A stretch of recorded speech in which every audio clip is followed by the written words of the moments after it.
Sixers fall to the New York Knicks 144 to 114 in a game that wasn't even that close, believe it or not. Yeah, something about the New York Knicks and closeout games this postseason, they become the damn Toon Squad in the second half. I mean, they blow everybody out, all two teams they played.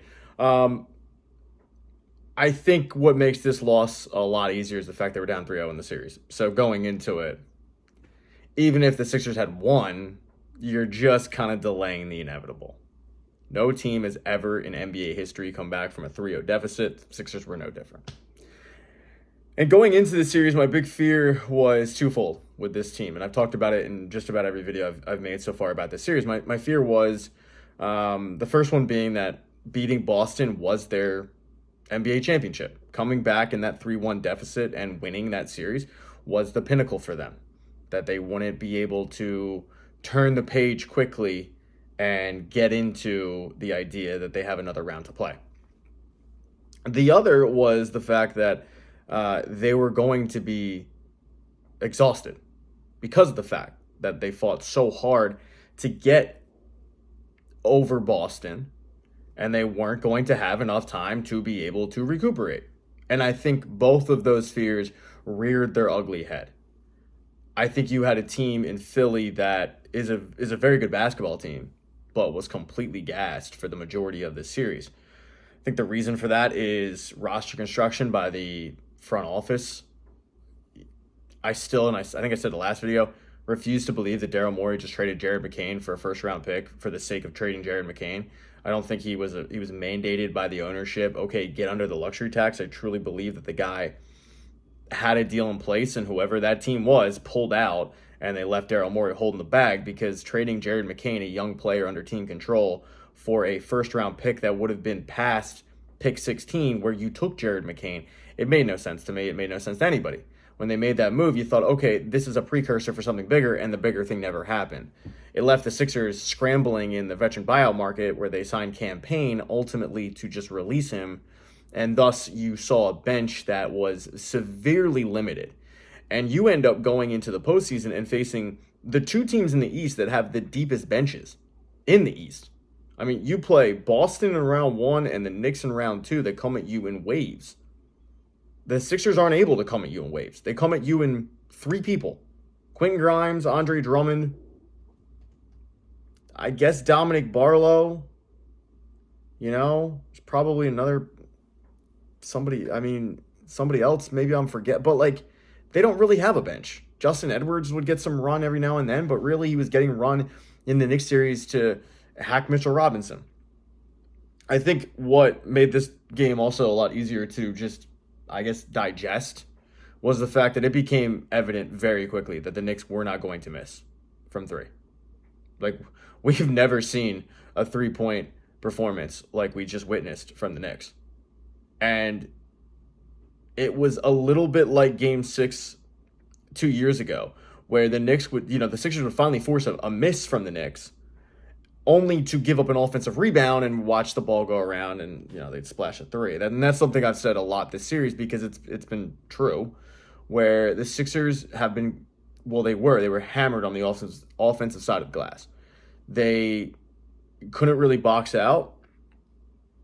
In this particular game, I don't think it was necessarily a situation of boxing out. I think it was a lot of bad luck. The Knicks would miss, and the ball would clank right back out of the inside of the basket there, and it would clank out to the arc where the Knicks were just waiting to grab it, and they'd swing it around. And look, when I say that the Sixers ran into bad luck, that's not to say that they wouldn't have lost the series. They would have. The Sixers had their opportunity to get back in the series. In Game 2, didn't happen. And ultimately, you saw a Knicks team come in and rest OG Anunoby, because they could. And they still won by 30. And they did it in large part because their shooting was downright incredible. And I don't think this was a game where the Sixers necessarily played horribly offensively. Yeah, they had their turnovers. I mean, what team doesn't? But like, if you take away the Knicks' unreal performance and thus putting the Sixers in like a 20-point hole in the second quarter, and if you just looked at the points, the Sixers had like 50-something points or whatever it was at the half. Like, they were trending okay. They were I mean, Joel Embiid, it's a shame because this game getting blown out kind of ruined a really good performance from Joel Embiid in the playoffs. He was hitting everything. But ultimately, you have a team in the Sixers that, and I definitely said this last video, I don't know many Sixers fans that expected them to win this series. I expected them to win 2 games. I had Anthony Gilbert on before the series, and we both said, yeah, probably Knicks in 6. Knicks are a deep team. Obviously, I wanted to be wrong. Didn't expect them to lose all 4, especially the way that they just lost the game. But the Sixers were going into this postseason where you had, again, Joel Embiid dealing with yet another injury, coming back early from appendectomy surgery, and not really being in great game shape. And there's no one to blame for that. Like, I know, and I've already seen it, like, blow up the team, fire Nick Nurse, fire Daryl Morey, trade Joel Embiid. Okay. Trade Nick Nurse for what? Or, I'm sorry, fire Nick Nurse for what? Like, what has Nick Nurse done to deserve being fired?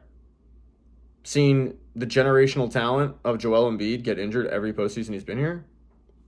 Who are you going to blame for Joel Embiid's appendectomy? His intestines? How dare they? Like, that, I'm sorry, that's bad luck. Daryl Morey, unfortunately, has a black eye right now on his Sixers tenure because of the Jared McCain trade. But, he just signed an extension. Like, these guys aren't going anywhere. And if you want to really talk about trading Joel Embiid, if you think the window is closed, fine. You should have done that after his MVP year. And I remember being on the Fanatic saying the exact phrase. If you think the window is closed, capitalize on him now and trade him. Because right now you're getting pennies on the dollar if you want to trade Joel Embiid. And for what? Does anyone, like, and I tweeted this out, I commented, does anyone remember when Spencer Hawes was your starting center? I know it's a really popular thing right now in sports radio to just be like, blow it up. No. There's some good things, and we'll talk about that in a post-mortem video, but with this particular game, look, the Knicks were just flat out too much, Their roster construction was better. It's unbelievable to me. They were able to trade for Toronto's best player, Minnesota's best player, Brooklyn's best player. You signed Utah's 6th man. You trade for New Orleans, 6th man. You develop a Mitchell Robinson. You develop a Deuce McBride. You grab Landry Shamet off the scrap heap. Like, that's how you build a team. And the Sixers really haven't done that. And it ended up costing them. Again, you go into a postseason where you don't really have a bench. Your bench is Andre Drummond. We were like, finally, okay, you have a serviceable big man that you can plug in for Joel Embiid. But after Andre Drummond and Quentin Grimes, like, who do you have? I think they can develop Justin Edwards into a serviceable piece, but yeah, like all these, like, the Tristan Woffords of the world, and hopefully Dominic Barlow can become something, but like they've never really been great. The last player that you look at and you go, man, you really, really developed that guy from nothing to something. And I'm not talking about like a Tyrese Maxey drafted in the first round, but I'm talking like, who the hell is that? To, oh wow, he's a really nice piece. Was probably TJ McConnell. And that shit's going to cost you in the postseason. Ultimately, the way I look at this season was kind of a success. I don't want to say I look at it like the Flyers, because the Flyers weren't expected to do much, and they end up getting into the second round and beating Pittsburgh. But it's a very similar comparison to me, where you beat a rival, Flyers beating Pittsburgh, and then you've got the Sixers beating Boston, only to run into an absolute juggernaut in round 2 and humble you and make you realize, oh shit, you're not that guy. But let's be honest here. You came into the season expecting Paul George to be washed, and the playoff results were mixed. Like game 3 goes off in the first quarter, never to be heard from again. And then in this game, kind of similar. Ultimately, I think you ran out of gas. Ultimately, I think you had starters playing very, very, very heavy minutes, and it ended up costing you. Definitely cost you in game 2. You ran out of gas. Cost you in game 3. I made the comparison of a UFC fighter. You're down in the scorecards and you're out of gas. Sixers were down in that game and they were out of gas. And it'll be interesting to see what Daryl Morey does in the offseason in terms of building this team out, in terms of building a bench, because the starters are there. And it's one of the reasons why you had NBA pundits going into this postseason saying, man, people don't want to play Philly. It's really just because of the starting 5. Because the starting 5 of Joel Embiid, Paul George, Tyrese Maxey, VJ Edgecombe, throw Kelly Oubre in there, but like that 4 is a really good 4. But you don't just win with a really good 4. You don't win with a really good 5. You win with a team and a bench. And unfortunately for the Sixers, they didn't have it. Look, I went to high school with Kyle Lowry. He doesn't know me, by the way. Like, I was a freshman, he was a senior. But shout out to Cardinal Doherty. But like you use the roster spot all year on the guy. And I know there's stuff behind the scenes that he did. But I don't have a problem with him being Udonis Haslem, but when you look back on the team, you go like, could they have had anybody else that could have given you something on the court as well as off the court? I don't know. I'm spitballing here. I'm rambling. A lot of talk that we can do for a postmortem on the season. But ultimately, Sixers lose. Expected it. Not surprised. Horrible way for Matt Cord, PA announcer, to go out. Matt's the best. But ultimately, I do think that the future's bright. I mean, I am in an abusive relationship with my basketball team. I am Charlie Brown with the football. Lucy will hold it next season. I will go running full bore. You know, because I do think that the core of this team, that starting 4, you can build upon that. It's just a matter of actually building upon it. And I will say, I don't think Daryl Morey's done a horrible job at times in terms of getting bench pieces. Like Kelly Oubre was a great signing a couple years ago. George Niang before that, thought he was a good signing, but you need to get those, 3-and-D guys. Sixers don't have it. Knicks end up sitting OG Anunoby, and they plug in Deuce McBride, who's a 3-point assassin. Who's the Sixers 3-point guy? Who's the Sixers guy to come off the bench and just drain threes? Is it Quentin Grimes? No, I don't look at Quentin Grimes like that. I look at Quentin Grimes as just a straight up like shooting guard. I don't look at him as like your 3-point specialist. Sixers need a 3-point specialist.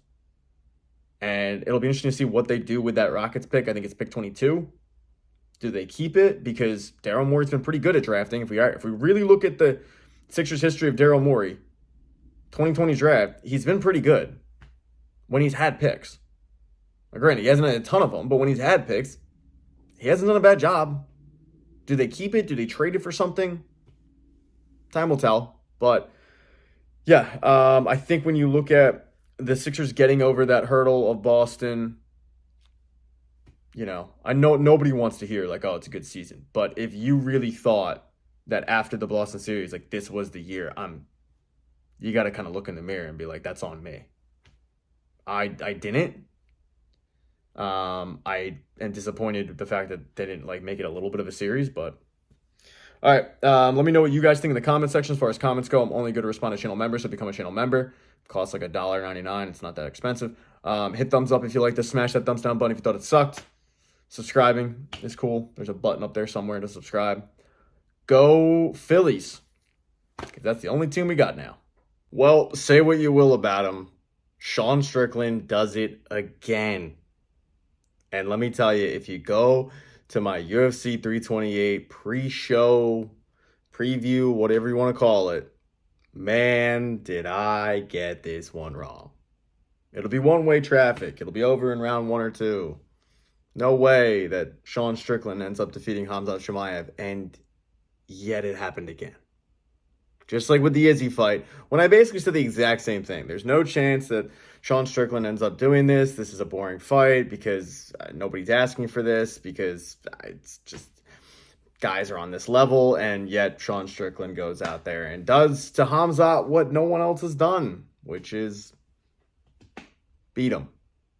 So credit to Sean Strickland there, but let's start out with this recap with first fight on the main card, which was Bobby King Green taking on Jeremy Stephens. That one I got right. That one I thought that King Green, would be way too much for Jeremy Stevens, and it proved to be exactly as I predicted. Jeremy Stevens at this point is nothing but filler. He'll probably be back at BKFC, but he is a name. He's a name that fans recognize. A lot of fans recognize him just from that Conor McGregor clip, but a name nonetheless.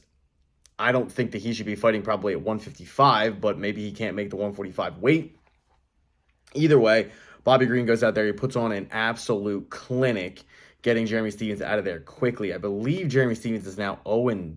This might be 0-2 or 0-3 since his return to the UFC. But Bobby Green's on a nice little win streak since losing to Paddy Pimblett. And it's not going to amount to much other than maybe a ranking. But either way, nice win streak for him. Second fight of the night I also got right. I was on a little bit of a roll here with Sean Brady taking on Joaquin Buckley, and yeah, it was one-way traffic. Was it the most exciting fight? No. And as a guy from Philadelphia, what annoys me, the only really thing that annoys me about this fight is not how it went, because how it went was what I thought would happen. And I thought that Sean Brady got Sean Strickland in my mind. Thought that Sean Brady would basically just wrestle fuck Joaquin Buckley, and yeah, I mean, at times it looked like a damn sparring match because Joaquin Buckley could not get up, and there's Sean Brady just playing pitter-patter on his head. And no, the only thing that annoys me about this is, and I text a couple buddies about this every time a Philly fighter wins, and a lot of times it is like a Sean Brady or a Joe Pyfer that's on the main card. Thus, they get the post-fight interview. Philly fighters are incredible inside the octagon. When it comes to the mic skills, they are terrible. I wish to God I could teach do a TED Talk for local Philadelphia fighters on what to do and how to capitalize on the mic, because so many of these guys, and Sean Brady did it, Joe Pyfer did it, you're leaving money on the table. When it comes to that post-fight interview, you just manhandled a guy. Or in Pyfer's case, you just beat Israel Adesanya. You just beat one of the best of all time in that division. And what do?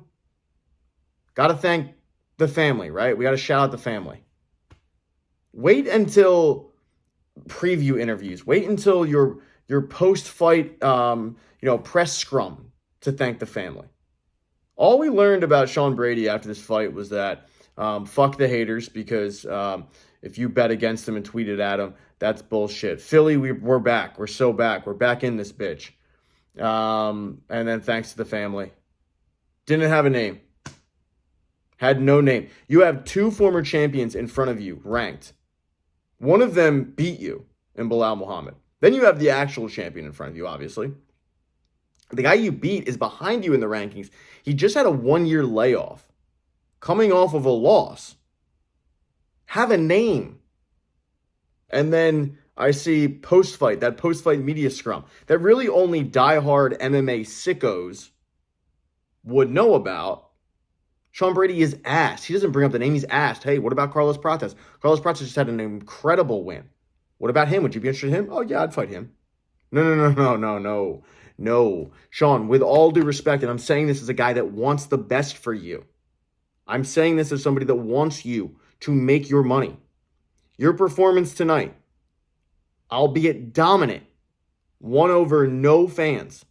And I say this because you could hear them booing. Now, maybe they were booing because they bet Buckley. But your performance tonight, while dominant, again, was winning over no fans. You know what would have won over fans? You grabbing that mic and you calling out Carlos Prates. You calling out a Bilal Muhammad. You let your nuts drag a little bit. No question about it. You threw some curse words in there, and that's great. But like Joe Pyfer did the same thing. He's shouting at his fiance. I'm sure she's lovely. How is that helping your career? And the case that I always make every time is when you look at the two best examples, I think of mic skills compared to talent.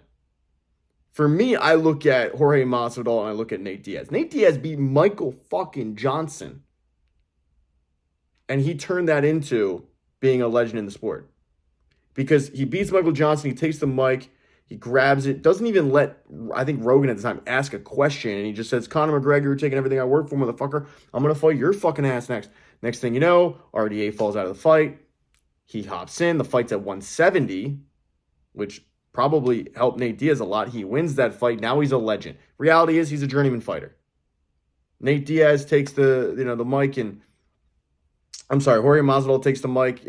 He does the 3-piece in a soda thing with Leon Edwards. That goes viral, gets a couple KOs. He's a journeyman fighter. You have those two guys combined, boom, they're superstars now. Flying knee. You obviously have to follow it up with a performance, but those were two guys that were mid-card guys that were kind of, like King Green. We're going to throw you as the first fight in the main card, but you're not a main card fighter. And all of a sudden they become superstars in the sport. There's money to be had here. This is one of the only sports where talent is only really going to get you. So if we get to sell, one of the reasons why Josh Hokett's having the cringiest, whatever shtick he's doing. So when I see a Joe Pyfer and I see a Sean Brady after the fight and they're not having a name out there and they're not calling a name out, but instead it's, you're doing all this crap that's not progressing your career. Sure, man, rip the haters all you want. That's fine, but have a fucking name, dude. Especially when you have former champions in front of you. Get back there. So let me hop off my soapbox. But I truly wish that I'll come into the gym and just tell these guys. Because for whatever reason, Philly is one of those cities where we'll tell you how we feel. And with these fighters, they usually don't. And it's pretty much the whole list of them. There's passion there, but the passion is directed into I want to thank my mom, my dad, my sister, my brother. Dude, they know. You're wasting your time. Again, thank them before. But you're here to throw a name out there and get that buzz going. All right. Third fight of the night, Waldo Cortez Acosta taking on Alexander Volkov. And let me tell you, the UFC has got to be pissed about this one because Volkov ends up winning. Waldo Cortez Acosta had the same problem that a lot of people have against Volkov. He could not get inside. Now, I thought Waldo Cortez Acosta would be able to let his hands go more early on. He'd be able to figure out that distance, and eventually he'd be able to clip Volkov.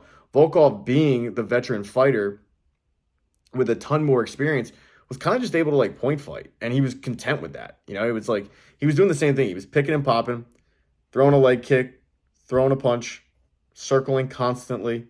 That was his game plan. And Waldo Cortez Acosta got frustrated and tried to do the point down, we're going to swing in a phone booth. And Volkov's yeah, I'm all right with that. I'm ranked number 2. I should be next in line. Theoretically, you think he would be next in line, but this kind of goes back to what I was talking about with Sean Brady. It's not about the talent and deserving. People that deserve the title shot usually don't get the title shot. So when you look at Alexander Volkov, and this is one of the reasons why I said the UFC's got to be pissed about this one, they wanted WCA to win.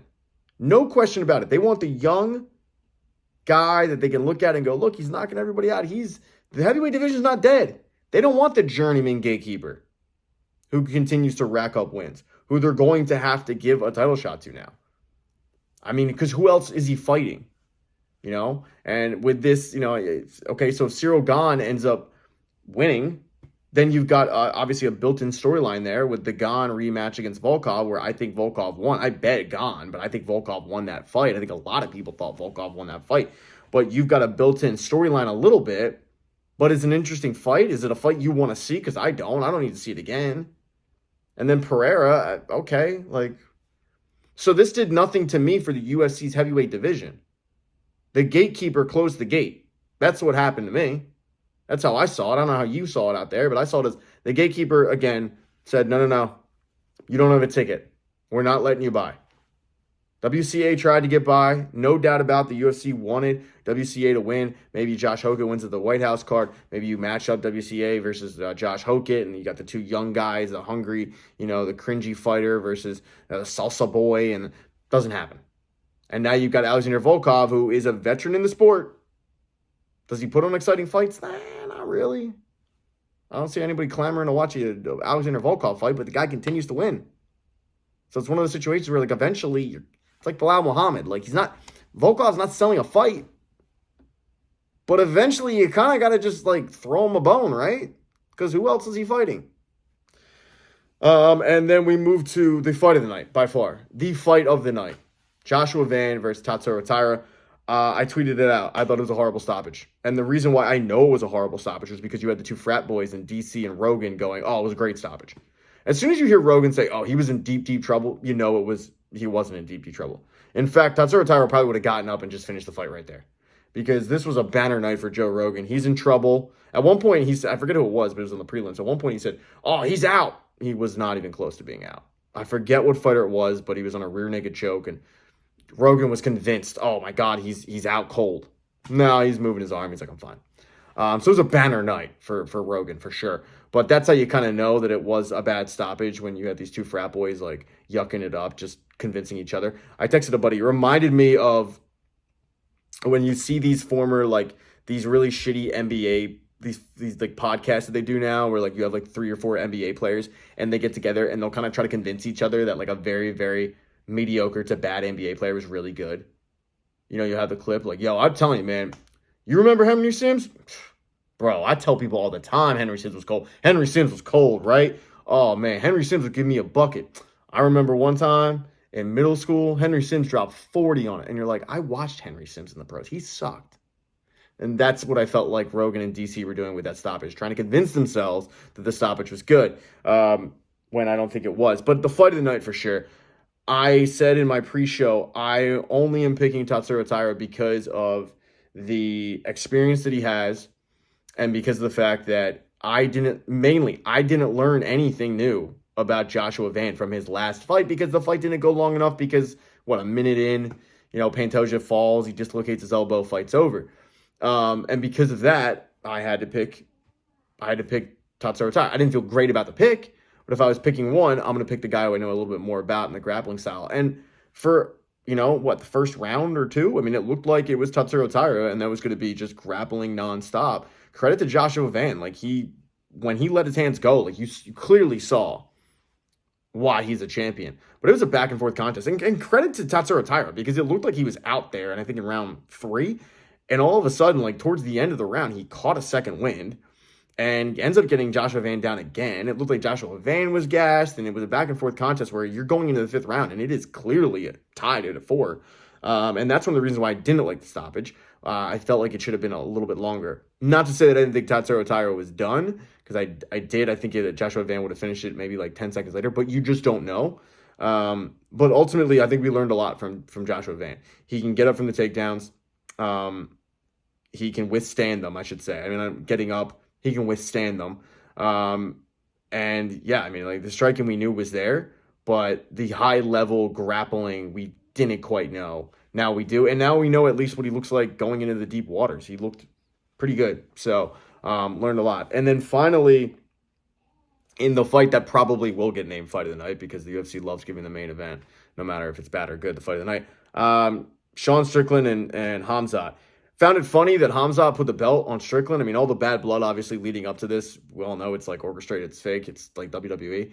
But I texted my friend that I usually watch these with, and I was like, this is funny, because Khamzat's like, yeah, you take the belt, man. Fuck this division, I'm out. I think this was a very big example of the weight cut definitely had an effect on Khamzat. I mean, you saw that in round 2 when Khamzat was shooting. It had nothing on those shots. Nothing. And Strickland is like, I'm just going to push you down. It's fine. I kind of believe, what Strickland said before the fight about Khamzat's weight issues, and did he make weight, did he not? We all know that it's a struggle for Khamzat to make weight. And I think that this was a good indicator. This was a good time for Khamzat to go, I'm leaving this division, I'm going up. Because whether he made weight or not, I think it had an effect on the guy. First round went about as we probably all thought. I mean, Khamzat got him down pretty easily, controlled him. Looked like it was going to be one-way traffic, like I predicted, like many predicted out there. And then that second round happened, and Khamzat had nothing in the tank. And then it became a striking match back and forth. They both had their moments on the feet. Ultimately, I'm not a huge fan of this fight in general for many reasons. One, Khamzat is leaving the division, I feel like. There's no way that he stays at this weight. It was always going to be a struggle for him to make weight, and he only fights like twice a year. The second reason is because this might mean that Imavov is getting a title shot, which, gross. The third is, it's hard for me to imagine that Sean Strickland is the best one in the division. Yet he's a 2-time title holder. So it's just I went back and forth with this fight of like, are we getting anything out of it, or are we just seeing Hamzat win, keep the belt, do what he does to everybody? Okay, well, he loses, and that's surprising, no question about it. It's surprising, but then he moves up a division, and that to me is really the real storyline. It's not about who Sean Strickland fights next. It's really about, okay, well, what happens with Hamzat? So as prelims go, exciting prelims. Pretty good fights in there. Credit to Philly's own Pat Sabatini, gets a win. Jim Miller did his thing. I had that fight correctly predicted. Roman Kopylov had that fight as well. Had a couple other ones in there, I forget. But overall, the prelims were good. But let me know what you guys think in the comment section about these fights. How did you guys have them? I was dead wrong on the last 3. Yeah, 3. Started off good, and then it went downhill.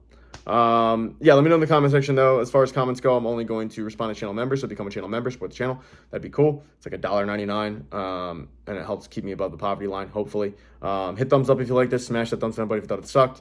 Subscribing, all that good stuff. I'm going to go now because I have Paramount Plus, and they have great stuff on here, like movies and TV shows. And what was that shitty show?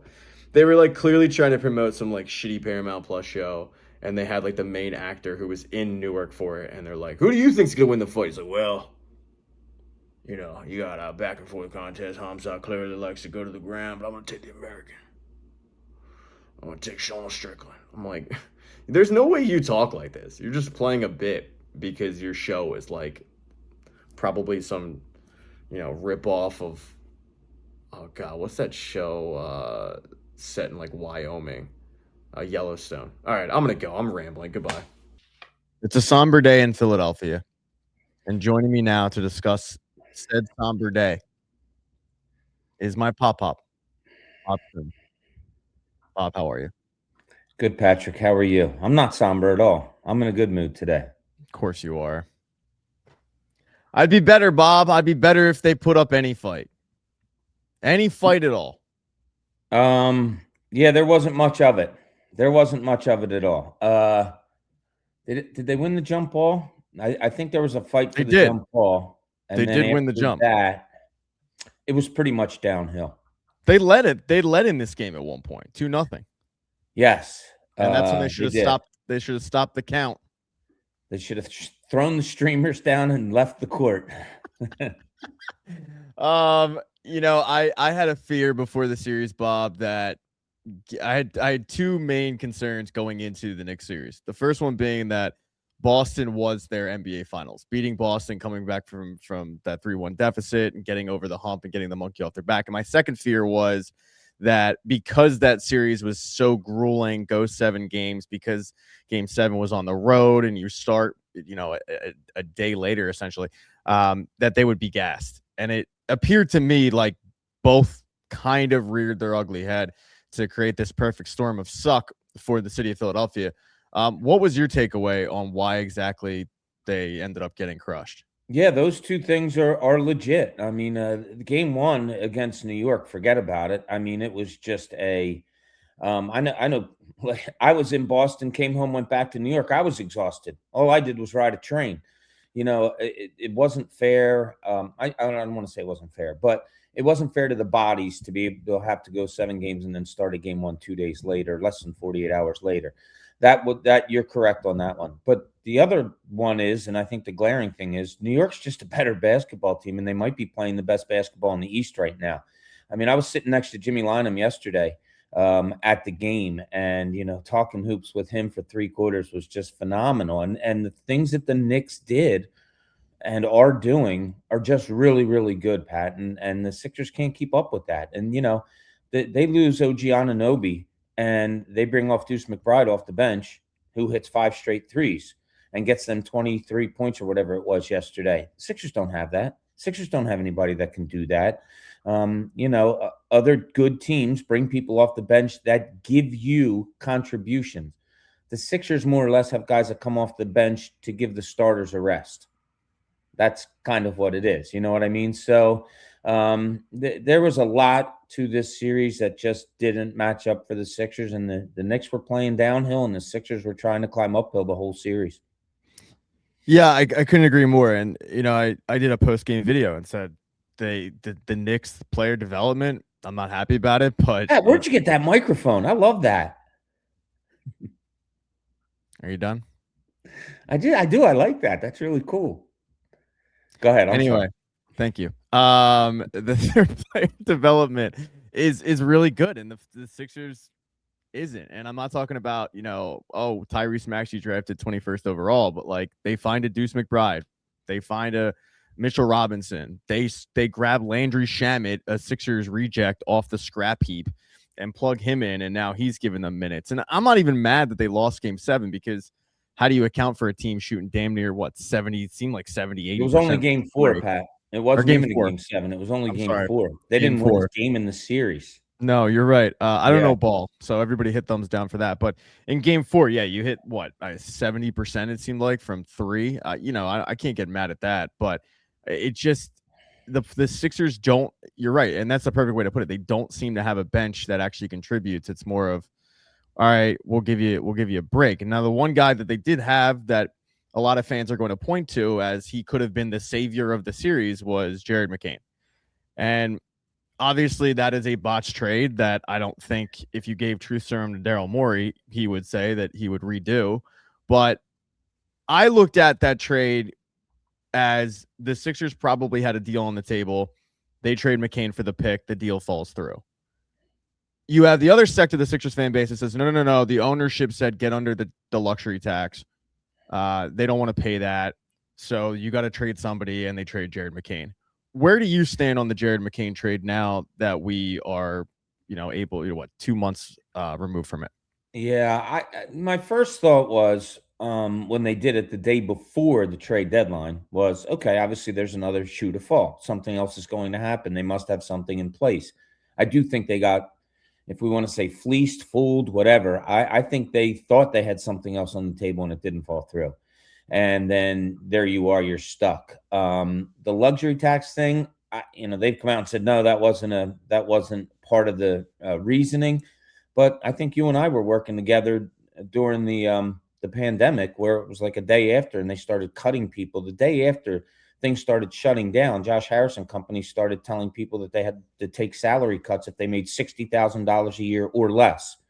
Like the money thing has always been baffling. So it's somewhere in between, I'm sure. If I had to put money on it, I would say that they thought they were trading McCain and they had another deal in place, and then that deal didn't come through and they got caught with their pants down. Now, one of the reasons I think they traded Jerry McCain was because he wasn't getting a ton of minutes because Quentin Grimes had kind of taken that spot. Quentin Grimes, though, is a unrestricted free agent, as is Andre Drummond, as is Kelly Oubre Jr. Right. You're looking at 3 guys there right there that Oubre was a starter, but the other 2 were, 2 of your 3 subs that you had. Right. I look at the Sixers starting 4 because I look at Oubre, being interchangeable with somebody, but their starting 4 I think is really good, with Embiid and George and Maxey and Edgecombe, but their bench again needs to be built out. Do you see any of these guys coming back? I think they'll take a good hard look at Oubre, Pat. Here's the case, and I think I wrote this yesterday. Excuse me. Was that, are you getting rid of guys and just replacing, or are you upgrading? Are you going to upgrade a Kelly Oubre? What do you need out of somebody at that 5th spot? As you said, he's the 5th starter. Well, you need somebody that can score a little bit for you when you need them to, and you need them to be able to play defense, preferably against wing players. Well, that's exactly what Kelly Oubre is. So are you going to go and get somebody and upgrade on him? Probably not. Do you decide to bring him back? Maybe they will. I know Oubre does like it here. I wouldn't mind seeing him back unless you can get a younger player that, like I said, maybe has more potential than him. But, Grimes and Drummond, that's your first and second guy off the bench pretty much. Drummond, I know, is not going to come back here. I don't think he really cared for the coaching style. that was going on with Nick Nurse while he was here, and he was ticked off yesterday. He was ticked off a lot during the series, getting taken out of the lineup when he was, and not just for Joel Embiid.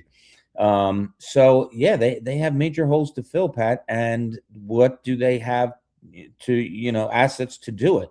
You're paying an awful lot of money to 3 players, as we all know, and so you're kind of hoping that you get something that hits, but maybe isn't a proven commodity yet, and that's a scary situation to be in.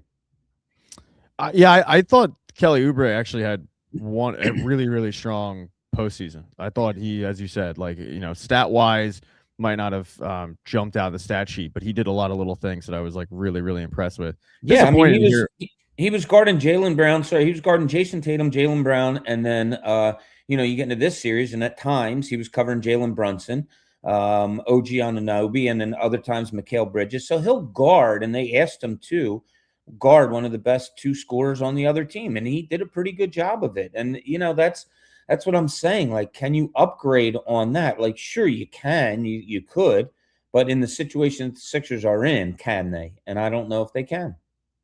Yeah, disappointed to hear your take on Drummond, because I really enjoyed having a backup big that could actually contribute. I feel like they haven't had that a ton in the Joel Embiid era, and yeah. I haven't seen enough from Bono where I go like, okay, he can kind of take over and give good minutes if Embiid can't go on a back-to-back, or you just need to sub him out. Yeah, so Andre Drummond has an NBA skill, as we all know. He can rebound as well as anyone in the league. That's an NBA skill. Adem Bona is here's all you need to know about Adem Bona, I think. This is it in a nutshell. Game 3, he sets a high pick for Paul George. I know exactly where you're going with this. Right. But there's 2 things on this. So he rolls. George goes to throw him the ball. He doesn't even look for the ball. Ball gets intercepted. George just stands there. Doesn't move, doesn't run to get back on defense, stands there like, what the hell are you doing? And Bona then runs down and fouls the guy who's making a layup, which he does all the time anyway. 1, that's a bad move by Paul George. You can't let your frustration show like that. But 2, it just shows how frustrated this team is with the lack of basketball IQ. Yeah. Oh, yes. We'll put it nicely. Lack of basketball IQ that Adem Bona has. And it's just, it's maddening. The athleticism, yeah, we see it. And we see the block shots and all that. But when people see 2 block shots, they also don't see the 3 missed block shots that he's leaving his man for, and then the 3 offensive rebound dunks that his man is getting because he's going off trying to, block somebody else's shot. Or for some reason, when, say, a Mitchell Robinson gets the ball 25 feet from the basket, he goes up and gets in his defensive stance like he's in high school, and he's, playing on Mitchell. Like, why? Why are you doing that 27 feet away from the basket? Adem Bona, to me, is a project. And I hope they develop him a little bit. I don't understand how they're developing him. And I'll tell you this. I was telling my friend Rock this the other day. You remember Rock, right, Pat? Love Rock. Send him a video. When Adem Bona comes out of the locker room for pregame warmups, this is like an hour and a half before the game. First thing they do is they give him 2 basketballs, and they have him do dribbling drills between his legs and behind his back and all that stuff. And then they'll throw him another ball, and he has to get it. And they work on dribbling drills from side to side for about 10 minutes. Why? Confusing to me. Don't know. Yeah. I haven't seen him dribble all that much in a basketball game, and maybe they can say, well, that's why we're working on it, so he can dribble. I don't want Adem Bona dribble in the basketball. Then he'll go to the 3-point line, corner 3-point line, and he'll shoot threes for about 5 or 10 minutes. Why? Those are the first 2 drills he does when he comes out. Now, I understand it's a stretch, big man, stretch, this. He's not that. And you can say, oh, we're trying to develop him to be that. No, teach him how to catch the ball. Yeah. Teach him how to catch the ball and just go straight up and dunk the ball. Teach him how to, when a bounce pass is thrown to him, be able to catch the ball when it's below his waist. Throw him 1,000 balls a day, every day, including these pregame warmups. And for now, please forget about the 3-point shot and the dribbling drills. Like, I just don't get it. It took Andre Drummond, 13, 14 years in the NBA to hit a corner 3? Yeah. And exactly. He became a pretty decent. I mean, the past season was good, but like, to your point, yeah, man, I don't need that from Adem Bona. No. Look, overall, I look at this past season of Sixers basketball as a success. And I know that Sixers fans don't want to hear it right now because the body is not even cold yet. But when I look at the fight that they had to get back in the Boston series, finally getting over the monkey or the monkey off their back and getting over the hill, to your point, like I didn't think that they were better than New York. I had Anthony Gilbert on from Slam Magazine. We both picked Knicks in 6. How do you view this past season of Sixers basketball? Well, it's funny. If you were to say they're going to be without their best player for 60% of the games, that one of their top 3 players is going to be suspended for 25 games, their second best player is going to suffer an injury to a shooting hand that's going to bother him for the second half of the season an awful lot, and then say, but they're going to win 45 games and win a first round playoff series, I think people would be like, wow, is that coach up for coach of the year? I mean, honestly, you might want to think that. But success, it's great that they won that Boston series. Like, that was cool. And being up there for the games that I was game 2, I think I wrote this, shocked the hell out of me. I sat there at the Boston Garden almost with my mouth agape, like, I can't believe this is happening after they got blown out in game 1. Well, and I real quick, I was hanging out with our old buddy Devon the day after game 1. And we both joked like, yeah, well, basketball season's about to end in Philly in a couple days. So to your point, yeah, I never expected them to actually come out in game 2 and have a game plan. Yeah, and then you go to game 3, and the Sixers played really well, and Boston played well, and they lost by 8 points, the Sixers did, and you thought, well, that's the best shot they can give, and there it is. And then they go and win 3 out of the next 4. So that was great. That was surprising. That was all, well and good. But where's this organization as a whole? That's what I look at. And I've said this to you before. I'm not going to say it's a losing organization, but they're certainly not a winning one. And, that goes from the top on down. Like, what kind of moves are they making? You talk about the luxury tax, Pat, and all that stuff. Like, didn't anybody have the wherewithal to see, like, well, Jared McCain's getting healthier. You do have Quentin Grimes, who's up next year. Jared McCain's going to be cheap for the next few years. Why don't we let them battle it out for the rest of the year and see who winds up being better, and then make a decision off of that? And they didn't, and they wound up making a bad trade. I don't think they know how to win all that well as an organization. And to have an anomaly like beating the Celtics in the first round, as good as it is I'll use Doug Collins' favorite phrase: is it fool's gold? It might have been. Yeah, I think Daryl Morey, to your point, has done some good things. I think he's really good at drafting. And I think when you look at McCain, Maxey, Edgecombe obviously hits on that, a couple other guys. I think he's been good at drafting. I think signing guys, he's been probably shooting at an Adembona 3-point range when it comes to free agent signings, which worries me. I mean, I think we all remember the PJ Tucker, Daniel House, off season, and I'm worried that they're going to go down that road again. And to your point about winning basketball, I get concerned that Daryl Morey is so bloodthirsty for a championship, and I'm using his tenure in Houston as an example, where he would pretty much traded their entire future for guys that were washed. I'm looking at 2028 when they have the Clippers pick that probably will be pretty enticing. Do you think they end up dangling that out there to try to get an actual starting small forward and get a name out there? Because the rumor was that they were in on some pretty high ticketed guys at the deadline. Yeah, well, that's always going to be around Daryl Morey, right? That he was trying to swing for the stars and try to get them. It's interesting because you almost answered your own question. The best that he's done has been draft picks. What he hasn't done well is swung for the stars and gotten them. So does he just keep relying on draft picks where he has been good, or do you use those picks to swing for the stars? I just don't know. You and I've talked about this many times. Give me good players and I'll make it work. I'm not one of these, the fit and this and that, and we have one of these and we don't have. I don't care. If I'm on a schoolyard and you say those are the 5 best players that are here, give them to me and I'll figure it out. I just don't think the Sixers, and we can go back to Brett Brown and all that, I don't think they've ever been able to figure things out when they do have good players. I was watching highlights the other night, Pat, of like Embiid and Simmons and JJ Redick and like you had some really good players on this in this organization for a lot of years. And I think when you and I used to work at another place together, I wrote a list of prominent players that they had brought in to surround Joel Embiid. And I think the list was up to like 17, 19, something like that.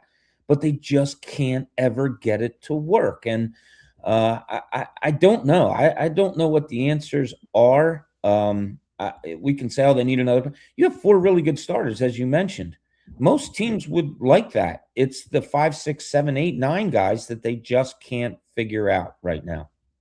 Yeah, and that obviously, I mean, for me is a concern because you're right. Like I think back to the Jimmy Butler season and the Kawhi shot as just a complete missed opportunity. I mean, Kawhi hits that incredible shot, but like you swung for it, and then all of a sudden that offseason you let Jimmy go, you trade for Josh Richardson, you bring in Al Horford, it'll all make sense soon and all of that. You brought up the idea of making it work. I've seen on social media, and look, this is a reactionary city. Nobody knows that better than you. But I've seen the blow it up, fire Daryl Morey, fire Nick Nurse, trade Embiid. I think we both know that they're not going to fire Daryl Morey. He signed an extension, and Embiid is, even if you wanted to trade him, you're getting pennies on the dollar. Nick Nurse, though, I don't know what Sixers fans wanted from him. I mean, you look at his entire Sixers tenure here, I think he's done a pretty good job dealing with a rash of injuries to his best player. But would you move on? I don't think right now the Sixers would. I wonder if Nick Nurse wants to. This is a tough place to be.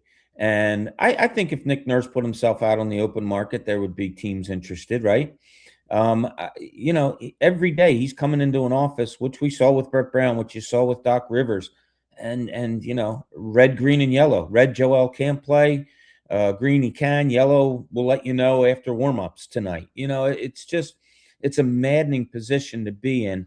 Nick Nurse, to me, and I was only around them for about half of this season, Pat, but this is what I came across was I think Nick Nurse is a really good coach when he can sit and know what he has and know what the other team is, like in a playoff series against Boston. He made some really good adjustments against Boston because, okay, I know my roster. I know who they're playing. Boom, I can concentrate on this. Where I don't think he was particularly great this year, and a lot of it had to do with not knowing who he had, was game to game, day to day, plan to plan, because of the unknown, because who's in my lineup, who's not in my lineup. Paul George is suspended. I have to try to start Dominic Barlow. You know what I mean? Like, I think once Nick Nurse was able to sit down, get settled, and see what he had and know what he had, that he made some good adjustments and showed that, especially in the Boston series. I don't think he had a healthy Joel Embiid at all in this New York series. I think Tyrese Maxey, who jammed his pinky again. Now, there's people say, excuse me, people say, don't die on me, Bobby. Don't die on me. I'm all right. They'll say, just buddy tape it and get going. There's tendon damage in there. So it's not just the pinky. It hurts the whole hand. It's his right hand. We saw a couple passes in that Knicks series where, like, not even big passes, just throwing it across, to try to get the ball to Edgecombe, and it would be like 4 feet out of bounds. I think that was really bothering him. And I'm not making excuses for injuries, but I think this was a really frustrating year for Nick Nurse here in Philadelphia. And this is going out on a limb a little bit. I could be totally wrong, but Daryl Morey's going to speak to us, after he goes to the combine in about a week or whatever. If Nick Nurse isn't there, it'll make me wonder if there's something going on a little bit more. If he is there, well, then it's, status quo. He's the coach for the Sixers next year. But I just wonder, and I have no background. I have no, I didn't dive into this or anything. But I, in my mind, I just wonder if he wants to be here next year.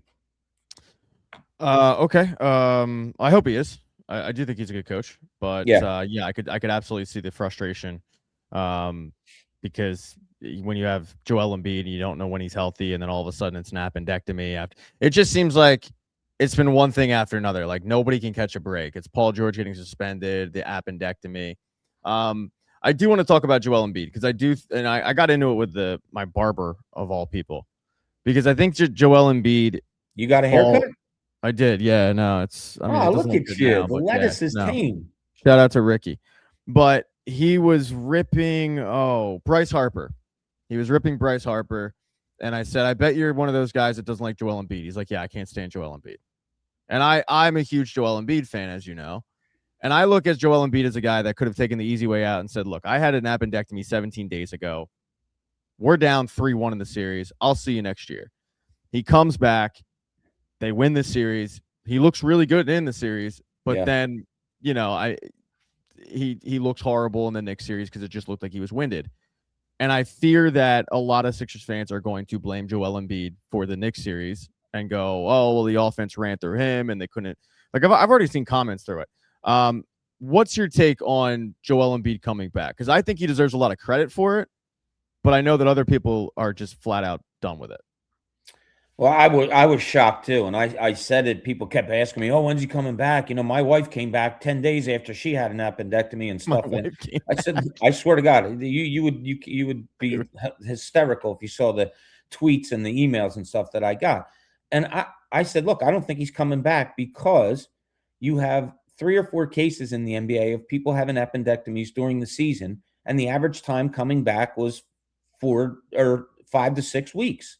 That would have taken the Sixers, still going. He would still be out now. So I didn't think he was coming back based on that knowledge. And he's 7'2" and he weighs 280 plus pounds. And that's a surgery. They called it an emergency surgery. So did his appendix burst? Whatever, something, had to be done there. So I was surprised he came back. I'll always say, give me my best player and we'll run with that. So, yeah, if he said he could come back, if I'm a coach, if I'm his teammate, great, love you. Come on back and let's go. So I commend him for doing that. Absolutely. Now, during the series, he twisted an ankle, he hurt his hip. And I'm telling you, Pat, we were in New York the day they scratched him for day 2. Well, that morning they had a shoot around and we were there and he comes walking in and he looked like he was walking on nails. I mean, the guy could barely move. And sure enough, about an hour or so later, he gets scratched from that game, but works himself back into being able to play games 3 and 4. And it is admirable. And for people that say, they're better off without him. Really? I don't know. He's a pretty damn good player.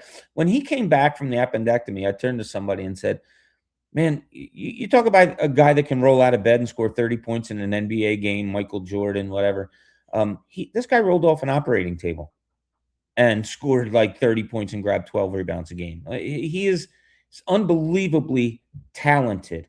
Whether they all can figure out how to win with him, that's the next question. Because you know what, Pat, at this point in his career, I don't know if he's the number 1 guy. I think he's going to have to be the guy that you're building with and not around, as well as Maxey and Edgecombe. I lost you. I can't hear you. No. You got me now? There you are. All right. I'm just done with the mic. I tried. Bobby, I tried. Like that mic, though. I tried. No, it's great. And it usually works. But, it crapped out on me. And it just kept going in and out. And then the camera kept going in and out. So we're done. But, yeah, I think that it's a shame. And I said it after your game, last night's game. It kind of ruined a great Joel Embiid performance. Like, he looked really good yesterday. Perfect from the field, and you don't really notice it because they're getting hammered by 30. But all right, last question before I let you go, because you got a lunch to get to. But VJ Edgecombe, what are you looking at? The time. I haven't even had breakfast yet, Pat. I can't have lunch already. You got a lunch coming up. I'm sure of it. Not with me though. But anyway, we're trying to work that out. Our schedules are all very busy. I mean, season's over, Bobby. Now that it is in the books, your thoughts on the rookie year of VJ Edgecombe? And I asked this of everybody that I interview with him, but who does he remind you most of? What player? I probably asked you this before, actually, but who does he remind you of? That's good. I mean, I've heard the comparisons of Dwayne Wade and and players like that, athletic guards that are that can get up and down the floor. He's got to improve his shot. First of all, I'll answer your first question. What did I think of this year? I thought he was tremendous, and what an athlete. The thing that impressed me most, Pat, you couldn't tell if it was game 1 or game 90. I mean, that's how good a shape and that's how lively this kid was all year. That rookie wall, if it started to come at him, it didn't hit him. He really didn't get there. He did admit that he was tired at some points, but you really didn't see it. His defense is really good. I think his ball handling will improve. The way he goes to the basket is tremendous. He was a better shooter this year than anyone anticipated coming out of Baylor. And he's only going to get better at that. Him and Maxey in the backcourt together, that's pretty cool. That's really cool. Now, it's something you build with. You don't build around it. You have to build with it. And that's why I say, like Joel Embiid, I don't think he's, a number 1 star if they're going to move this thing forward. But I don't. Jaylen Brown might be a decent, although I think he has a little bit of better handle than Jaylen Brown, but he's tough when he goes into the basket, something like that. He's going to be a really good player in this league for a long time. All right, Bobby, what's the offseason look like for you? Covering PGA this week out of the Ronamink. So I'm sure I'll see you there. On Pattison? On Pattison, that is correct. So we'll be at Aronimink this week covering that. You're going to be there, right? You could pay me at this point, but in previous years, you could not pay me to go. Pat never turned down a paycheck. I don't know how many times I have to tell you that. I'll tell you a quick story. One of the worst events I ever worked as promotions, because when I first got out of being an intern, I got hired to do promotions, which I did not want to do at all. Hated it. But one of the worst gigs I ever had was 8 hours at the merch tent of the U.S. Open when it was at 2013 at Marion. Yeah, at Marion. And it was one of, by far, the worst gigs I ever had. The only positive was I lived like 10 minutes away, so I could meet there. But I was sitting there looking at people buy $85 octopus pants, thinking, these are not my folks. These are not my kind. Octopus pants? Yeah, one of the golfers, I forget who it was, he wore these like hideous looking... John Daly. No, it wasn't him. But he wore these hideous looking octopus pants at some point during the tournament, and the guy from the merch tent was like, yeah, like they're gonna be big. Like it's gonna make news. And I remember thinking that's really dumb. And they were $95. Wow. So no, it's just it's not my people. I entered your little US Open challenge every year. You would tell me, oh, I think you got a shot, and then you'd give it to some sales guy that made 6 figures. What did you think of all the Knicks fans invading Philadelphia yesterday, being as you're a person that dabbles in having tickets and maybe selling them? Yeah, I took a hit. I'll tell you right now. Joel Embiid is a liar. The only thing I'm mad about Joel Embiid, the only besmirching of his name I'll do is saying, put your money where your mouth is. Because I tweeted at him a few times, like, dude, you need to buy my tickets. Never DM me. So I took a hit. I don't have any problem with it. I mean, I understand, that Knicks fans are going to come down. It's cheaper to come to Philly. But the reality is, and I can tell you just from looking at the secondary market, if the Sixers had won one game, then it would not have been as bad. But you cannot blame Sixers fans, and myself included. Like I texted you, like I would have come down, but what's the point of spending money, coming down, buying parking, food, when one, even if they win, they're delaying the inevitable, and two, like you're going to be surrounded by Knicks fans because a sweep's coming.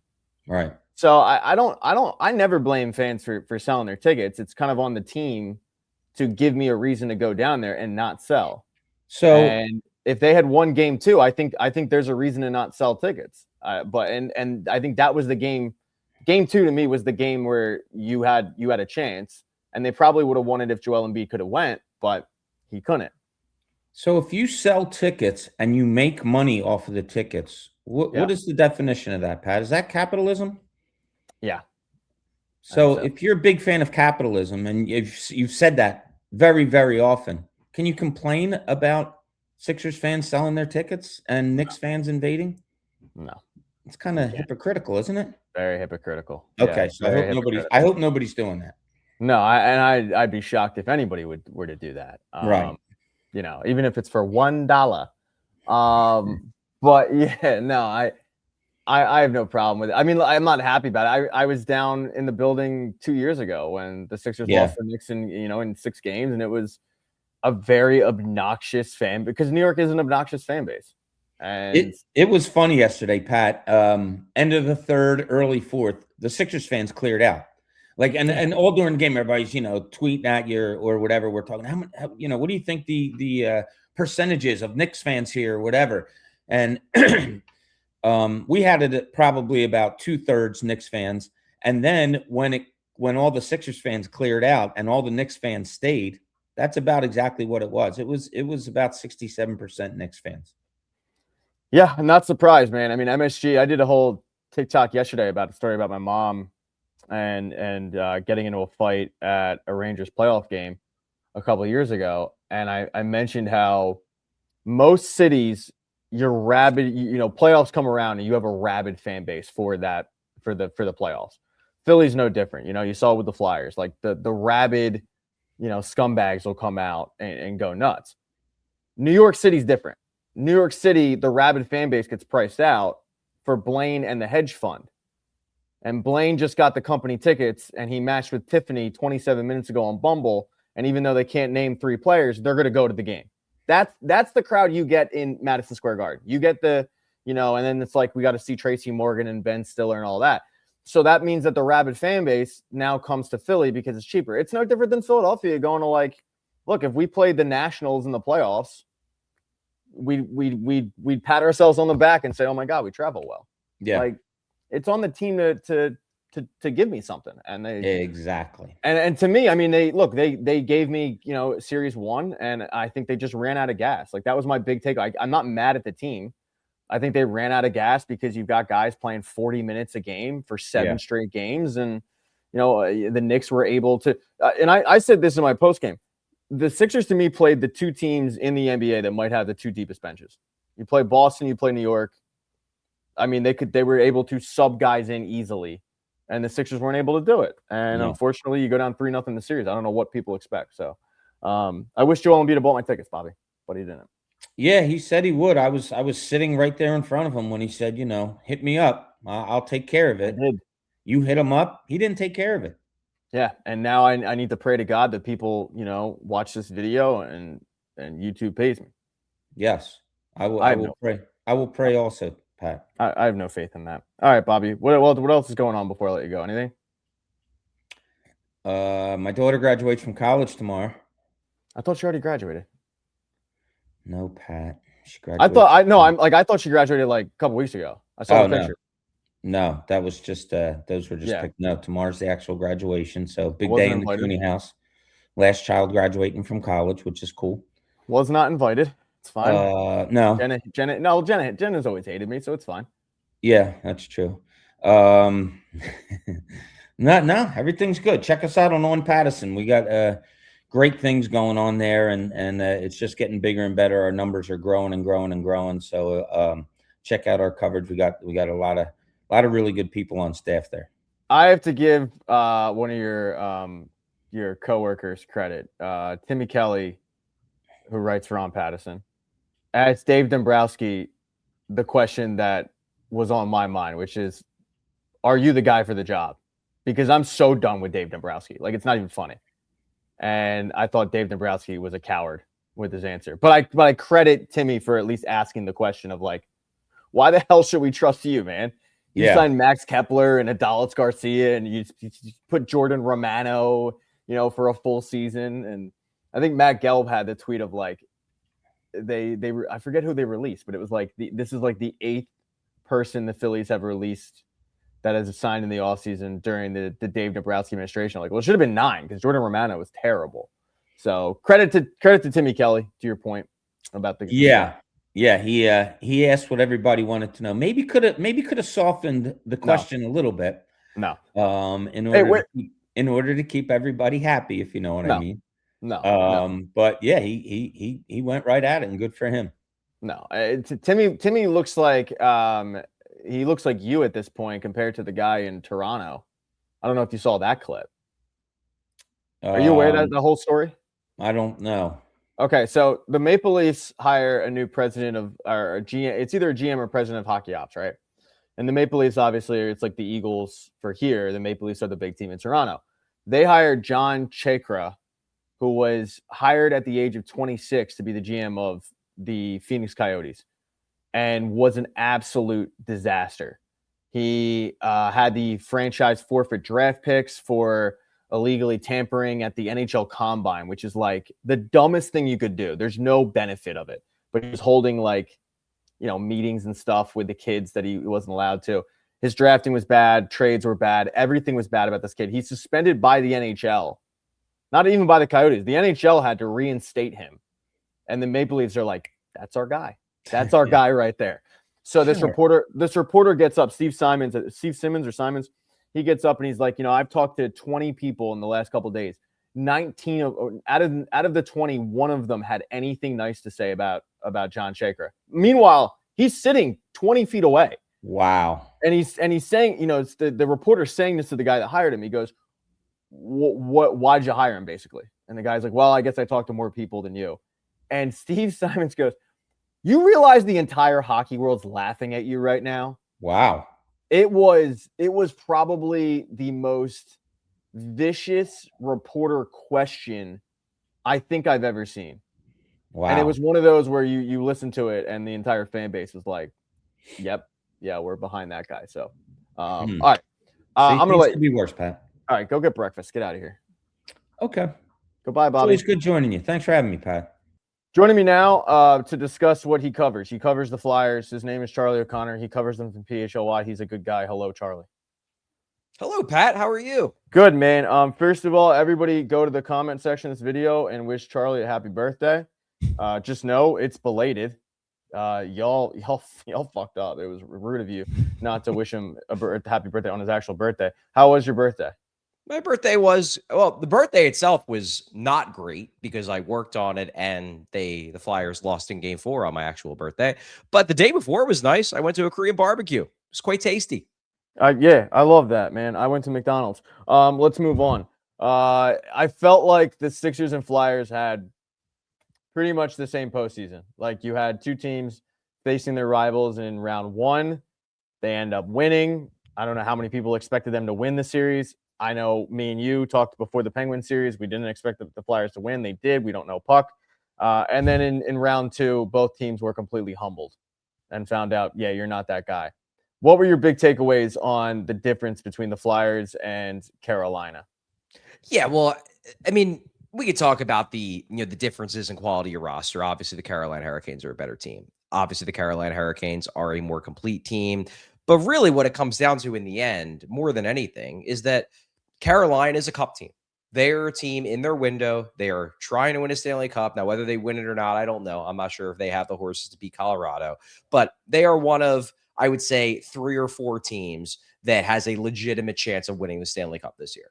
The Flyers are not on that level. And they know that. They know that they are not at the point where they can actually compete for a championship. They can make the playoffs. They showed that this year. They could even win a round, but they are not at the stage of their development, at the stage of their timeline where they can realistically compete with the Carolina. And now, look, weird things happen in hockey all the time. Sometimes superior teams get upset by inferior teams, and the Flyers, they tried. Like this was a sweep, but I feel like this was a significantly less embarrassing sweep than the Sixers sweep. Like the Flyers played hard all the way through. There's a reason why the Flyers players got an ovation at the end of their series, and the Sixers players got cheered by a bunch of Knicks fans in the stands at the end of their sweep. Like the Flyers showed themselves better. But in the end, the Carolina Hurricanes are just a couple levels above where the Flyers are right now. And that's okay because the Flyers going into the season never tried to act like they were a cup contender, Yeah, totally. And I feel like, and you could correct me if I'm wrong, but anything that happened once you got into the playoffs, you're playing with house money because you have a 3.9% chance to make it. You made it. Great. Okay, let's get some experience for the younger guys. Yeah, the only caveat I'll do there is I agreed with that up until they went 3-0, up 3-0 against Pittsburgh. Because then it's like, okay, well now you got to win. Because if you blow a 3-0 lead, Yeah, then okay. that's all that anyone is going to remember about the season is that like you're the team that choked away a 3-0 lead. They could have lost to Pittsburgh and no one would have been mad. But if they would have lost in game 7 after going up 3-0, then people would have rightfully been livid because you blew it. Luckily for the Flyers, they found a way to get it done. I mean, they nearly choked it away. They go to overtime in game 6. And if they lose that game, then they're going back to Pittsburgh for a game 7. Who knows if they win that one? But they got the job done. And now everyone, despite the fact that their season ended in a sweep, can go into the offseason feeling pretty good about where the Flyers stand. One of the big storylines this postseason, and it carried from the regular season, was the handling of Matvei Michkov. Rick Tocchet ends up sitting Matvei Michkov for Alex Bump in the Pittsburgh series. Immediately, Bump ends up scoring an absolutely horrible goal. That's a goal that I would score, but it was a horrible goal. But Tocchet's rewarded for it. And yet I still see Flyers fans pissed off. Have some Flyers fans lost the point of the plot? Well, so here's the thing. Matvei Michkov, especially when he was drafted and then when he came to the team last season, he showed up and he was one of the only bright spots around the team. And what has resulted from that is that there are a lot of people who are just ride or die with Michkov. That they are of the opinion that if the Flyers mess this up, then they are a pathetic organization. And if Michkov isn't a superstar, then none of this is going to work. And a lot of them, I think, like the player more than they like the team. And that's why I asked the question. Yeah, and that's just the reality. And to a degree, I get it because the Flyers have been so mediocre to bad for so long that I get that some people are like, yeah, you know what? The Flyers need to earn back my trust, but Matvei Michkov doesn't because I've decided that he's my favorite player. That's fair. I get the love for Matvei Michkov. What I wish people would be willing to acknowledge, especially in these playoffs, is that he was really bad. Like he was really bad. And admitting that he was really bad in these playoffs is not the same thing as saying that he's going to be a bad player, that he's a bust, that this isn't going to work. But in these playoffs, Matvei Michkov was horrendous. I mean, I'm working on an article breaking down like kind of the stats of the playoffs, and obviously Michkov is part of that. It's not going to be the only focus of the article, but he's going to be part of it. And I break down his performance statistically against the Penguins' fourth line in round 1. And if you're getting crushed territorially by the other team's fourth line, like there's not much more a coach can do. Like that's it. That's as much sheltering as you can give a player is give him offensive zone faceoffs against the other team's fourth line. And if he's still losing that matchup, it's kind of like, I don't know what else can you really do. Like you can't put him up against Crosby because if he's getting crushed by Blake Lizotte and Noel Acciari, like I don't know. He's probably going to get absolutely obliterated by Crosby and Malkin. So the Flyers are in a tough spot with Michkov because he is really important to the future. He is really talented, and I still believe in his long-term upside.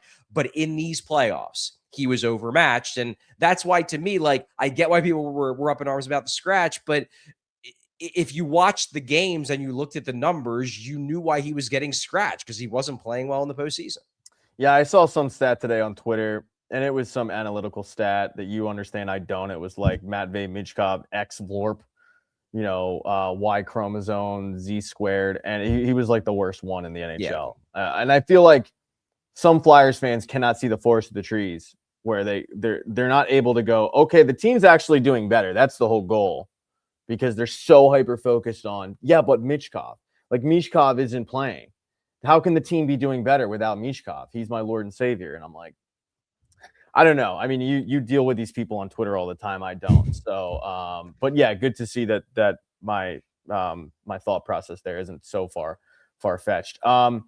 Looking at this season, who do you think had maybe the brightest season in terms of, I wasn't kind of expecting that, and who was I guess the biggest disappointment was Michkov, but who was the second biggest disappointment? Yeah, it's a good question about, who had the brightest season, because I want to jump to a young player because that's what the future of this organization is ultimately going to be determined by. I guess you can make a case for Porter Martone, even though he didn't play the full year, because he came up and looked awesome from the jump, and the Flyers look like they have a real core piece in Martone. But honestly, I'm going to go with an older guy, and I'm going to say Dan Vladar, because Dan Vladar was a guy who I wouldn't say they picked him up off the scrap heap. Like, it's not like they gave him a league minimum contract, but he wasn't a guy who everybody in the league was trying to sign on July 1. You know, the Flyers identified. I laughed about it, like, hand up. I was like, you got to be, they're going with Dan Vladar. Yeah. Like this was a guy who was the backup in Calgary, whose numbers in his career have been somewhere between bad and just okay, depending upon the year. But the Flyers identified a guy who has the size, has the athleticism, has the work ethic to be a legitimately good NHL goalie. And they worked with him. He worked on his own. You know, he had a big summer, but they worked with him. Kim Dillaball did a great job. And, you know, now I think you come out of the season. Look, I'm not saying Dan Vladar is a Vezina contender. Like, I'm not saying he's one of the best goalies in hockey, but he looks like a legitimate number one goalie. He looks like a guy who you could say he's my starter and he is a perfectly good NHL starting goalie. And that's something the Flyers did not have going into this year. They had a bunch of prospects. They had kids who you're like, you know, maybe Zavragan, maybe Bjarnason. We spent draft picks on these guys, maybe a few years down the road. But it could take goalies time to become legitimate NHL goalies. Like, you're looking at Sam Ersson. There was a time where Sam Ersson was a top prospect, and now he's not looking like he's going to be much. And a better second half than first half, but still had some of the worst numbers in hockey. So I don't even know if the Flyers are going to keep him as their backup for next year. But with Vladar, with Vladar, you now have a guy who can be your number one for the foreseeable future as you're waiting for your young guys to hopefully develop into what they're ultimately going to be. Now, who do you give credit to on that front? Is it the player or is it Kim Dillaball, the goalie coach? Because I feel like the goalie coach in Philly is never mentioned because they never have good goaltending. Was this a situation where, like, he bought into what Dillaball was teaching, or I know ultimately the answer is a little bit of both, but what do you think it's more about? Well, I mean, the answer is a little bit of both, but I'll go into kind of what I mean by that. The big thing that Vladar, from what I've heard, what he really worked on in the offseason, and this was even really before he was working with Dillaball, he really worked on his ability to track pucks through traffic. And he became one of the better goalies in the NHL this year doing that. And that's a testament to the hard work that he put in. This is a guy who identified a problem in his game and fixed it, and props to Dan Vladar. Now, there are other things he improved in his game, I'm sure, more technical elements that I just don't understand because I'm not a goalie. But that was an area of his game that he didn't used to be good at, and now he's good at, and props to Dan Vladar for putting in the time and figuring out that element of his game. Now, on the Dillaball side, obviously Dillaball is the goalie coach. He's the one doing the teaching. But it goes beyond that for Dillaball in this particular situation, because not only did he work with Vladar, not only did he find ways to make him a better goalie, he's, from my understanding, the biggest reason why the Flyers signed him. Because apparently Dillaball came to, and think about this, Kim Dillaball was on the hot seat going into the season. I remember he had Sam Ersson had developed. You know, you had Kolosov, you had Fedotov. All the Flyers had the worst goaltending in hockey, the previous season. And Kim Dillaball was a holdover. You know, they hired a new coach. He was the only assistant coach that did not get thrown out with the with the bathwater when they moved on from John Tortorella. And I remember asking Danny Briere in the offseason, like, you know, why did you keep Dillaball when you let go all the other assistants? And he was like, well, we felt like Dillaball deserved a shot. And that's not like a ringing endorsement. That is you better do well this season or else we're going to go out and get a new guy. Well, Kim Dillaball apparently went to Danny Briere in the offseason prior to July 1 and was like, get me Dan Vladar. I could turn him into something. And apparently what Dillaball knew, which was an interesting little tidbit of information, I did a feature on it at the start of the season before Vladar even really broke out. What Dillaball knew through the grapevine is that in Calgary, Vladar's numbers last season may not have looked that great, his final season in Calgary. But basically what was going on is that they were onboarding Dustin Wolf. He was a rookie goalie. He had a really good rookie year with Calgary. But what Calgary did is basically they gave Dustin Wolf all of the easy matchups, and they gave Dan Vladar all the hard ones. Dan Vladar was getting every second game of a back-to-back. He was getting every game against Vegas. He was getting every game against Edmonton. And then Dustin Wolf was getting every game against San Jose. He was getting almost all the home games. So basically what they were doing is they were using Dan Vladar as a heat shield for the rookie. And because of that, Vladar's numbers, like Vladar's breakthrough very well might have started last season. It's just none of us noticed it because he was taking on every single tough matchup for Calgary to make the young kids transition to the NHL look better. Dillaball heard about that. He heard about that through the grapevine. He was like, okay, yeah, he might have finished with a sub 900 save percentage, but actually, when you account for the matchups, probably a lot better than that. And I think I can improve him because he's got the size and he's got the athleticism, and I've heard great things about his character. So props to Vladar for making the improvements to his game, but props for Dillaball for doing his research, identifying maybe a guy who was undervalued based upon things that only people in the know would know, and then going to Danny Briere, knowing that his job was on the line and saying, get me this guy, I can make something out of him, and he did. Yeah, and credit to Briere for actually following through with it, because now that signing looks like a steal. I do want to get back to Michkov for a second, because this offseason it is going to be talked about where you've got Austin Matthews in Toronto. Does he want out? Will they move on? And if Philly were to get Austin Matthews, you'd figure they'd have to give something up of high value. Michkov being a little bit in Rick Tockett's doghouse. I think I know the answer, but yeah, put a percentage of the odds that Michkov is back next season. I think it's very high. I would say that the only way Michkov were to be traded is if it's for a legitimate star. Now, Austin Matthews would qualify as a legitimate star, but there's no guarantee, number one, that Austin Matthews is going to be traded. There's also no guarantee that Austin Matthews would even want to come to Philadelphia. He's got a no movement clause. I mean, Austin Matthews, if he decides I'm done with Toronto, and quite frankly, I would not blame him if he decides that. But like, there's no guarantee that he's going to be like, yeah, Philadelphia is where I want to go. He can be like, hey, I got a no movement clause and I'm only willing to waive it if you trade me to LA. Otherwise, I'll just play out the rest of my contract and then go sign with whoever I want to go sign with. So look, if Austin Matthews becomes available, I don't know if the Flyers would be willing to offer Michkov, but like, he's the level of player that they would at least think about. I don't see a world, though, where they just trade Michkov to trade him. It would have to be for a legitimate star level player, and legitimate star level players, while they get traded sometimes, doesn't happen that often. So I would think the smart money is on them keeping Michkov, because I know Danny Briere still believes in the kid. I know the Flyers still see a lot of value in him long term. They think he could become a star level player. They knew this is going to take time. They knew this was going to be a process, that he had a lot to learn. And I think they want to keep him. But hey, if a legitimate star level player at a position of need like center or defense becomes available, like you have to at least think about it. You'd be doing yourself a disservice, and you'd be doing your fans and your organization a disservice if you don't at least strongly consider it. I'm just not necessarily expecting that to come up. And if that opportunity doesn't come up, I expect Matvei Michkov to be on the team next season. Speaking of Austin Matthews real quick, and the Toronto Maple Leafs and the absolute shit show that their organization is, why don't you ever go after, Keith Jones and Danny Briere the way that Steve Simons went after? I don't even know the guy's name, but the guy who hired John Chayka. Yeah, I don't know the guy who hired him, but like, why? Like, it seems like compared to that guy, you're a little bit of a coward.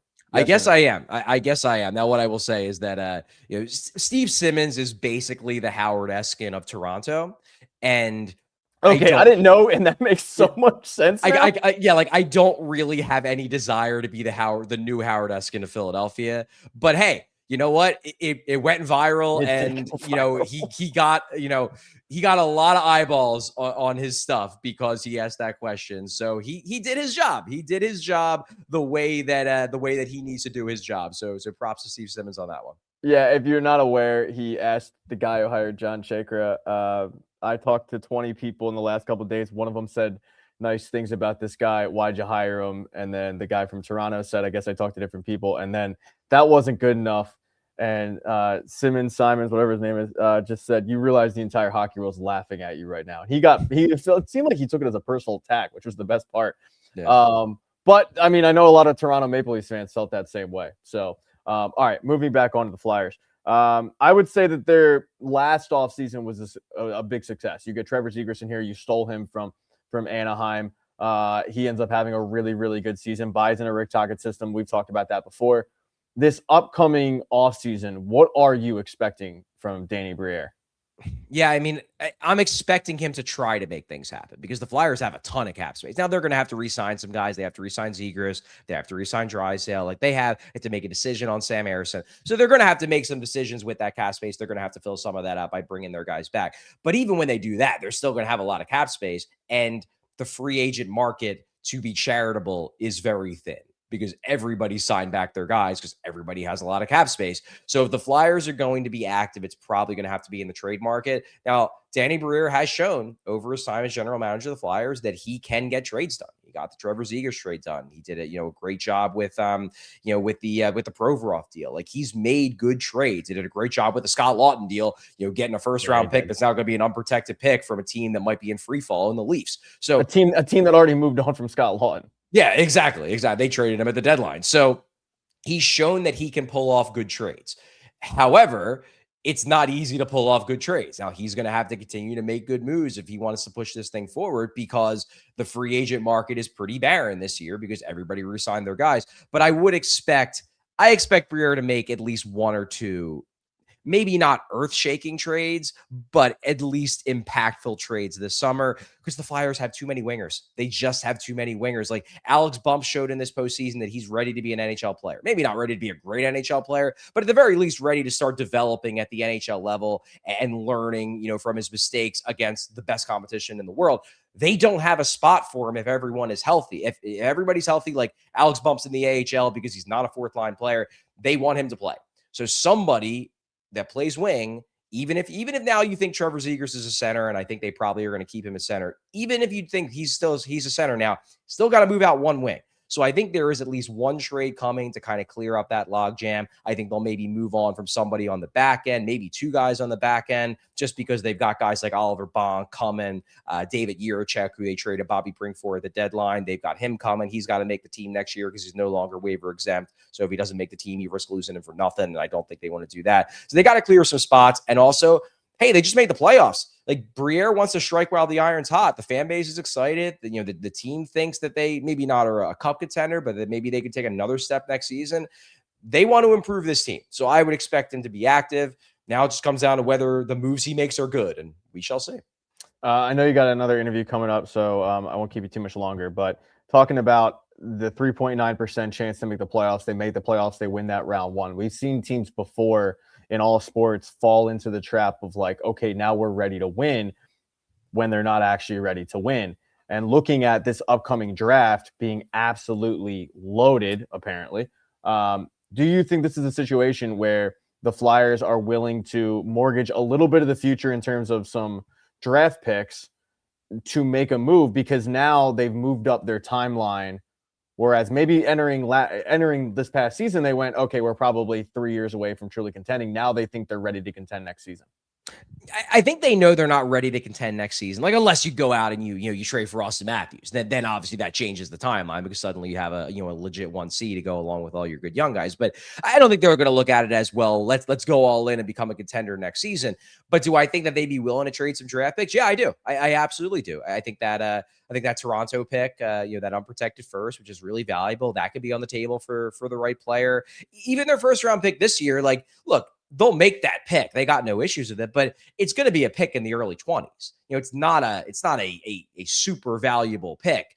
I think they'd be willing to make to trade that pick away for a legitimate player if the right deal presents itself. They made a lot of draft picks over these last 3 seasons. A lot of first round picks, a lot of second round picks. They brought a lot of young prospects into the organization. I think they know that at some point, like, you're not going to have enough room for all these guys. You can't keep making draft pick after draft pick after draft pick, because you're not going to have enough spaces in your lineup for all these guys. At some point, you need to turn some of this capital into actual NHL players now.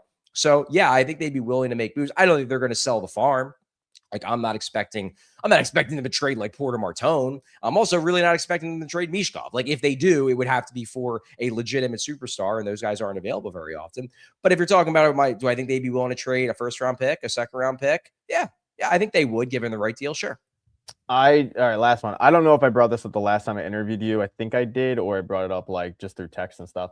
I can't help but wonder how different this team would be if they had taken Cole Caulfield instead of Cam York, and then been able to convince Cutter Gauthier to sign. 2 moves from the previous organization by nice guy Chuck. When you look back at the Chuck Fletcher tenure, what was the worst move? Was it not convincing Cutter Gauthier to sign and pissing him off? Was it passing on Cole Caulfield to watch him go 1 pick later? Or was it trading for Rasmus Ristolainen and using the excuse, yeah, but other people were going to do it, so we had to? You know, it's funny. I was actually having a conversation with people last night about the Chuck Fletcher era, and I'm going to go with a completely different answer. I love that. I think the biggest mistake that Chuck Fletcher made in his entire tenure, because of the downstream effect of this mistake, was in the 2021 offseason, he should have fired Alain Vigneault. And I think Alain Vigneault is a good coach, but he was mentally checked out from that team after that, that shortened season in 2021 that started in January, ended in May. The entire team hated him. He didn't really want to coach anymore. And Chuck Fletcher was like, nah, he's my guy. And because of that, they pay a second round pick to get rid of Shane Gostisbehere, who's a really good defenseman now for Carolina. They sign Rasmus Ristolainen. They trade for Ryan Ellis. They remake the entire team because of what Alain Vigneault said he needed his team to be. And then Alain Vigneault shows up to camp in September and is still mentally checked out, and they have to fire him in December. And the team is one of the worst teams in the league that year. I think that was the pivot point of the entire Chuck Fletcher tenure, was picking Alain Vigneault over the players, and then 3 months later having to fire Alain Vigneault anyway because he didn't want to coach in the NHL anymore. That's like signing Vincent Lecavalier for Peter Laviolette and 3 games in saying, you know what, Petey, I think we're good. Exactly. I think we're good here. Yeah. All right, Charlie, he covers the team for PHLY, allphly.com. And then you have your flyer show with Bill Matz. Do a great job there. I have nothing else. Do you have anything else? No. Other than how you doing, buddy? How you doing? I'm dead inside.